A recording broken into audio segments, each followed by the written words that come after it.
I read Scary Stories Part 2 Under the Cabin. I was 29 when my life started falling apart. My long-term relationship ended and I had a stressful job. I barely slept. My doctor called it a burnout.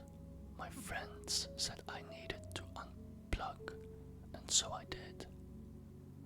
I found a cabin listed on some backwoods forum. A tiny wooden place 5 hours from the city.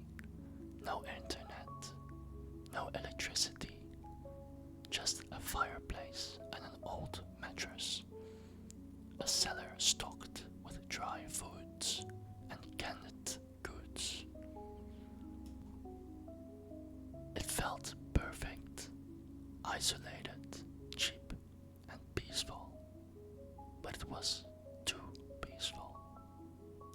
Day 1, the first night, was quiet. I arrived before sunset and I lit some candles. I unpacked and made a basic dinner. The silence was the loudest thing.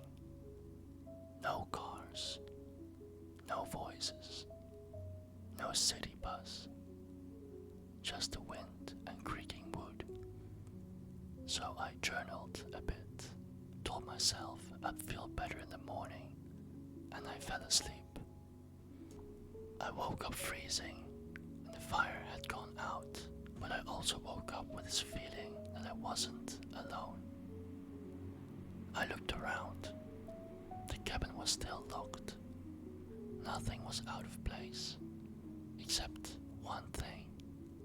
The chair near the fireplace had moved. It had been facing the table when I went to sleep. Now it was pointed towards the bedroom. I thought I'd bumped into it. Maybe I brushed it off. Later I chopped wood out back. I didn't see any animals, not even birds, and not a single footprint in the snow but mine. Day 3, that's when things started to feel wrong, but not scary yet, just wrong. I lit a fire. I made some soup and turned in early. Around 1 a.m. I woke up cold again, but this time I just didn't feel watched. I actually saw something. Across the room, near the window, stood a figure. Not moving, it was just there. It didn't try to get in, it didn't run, it stood still.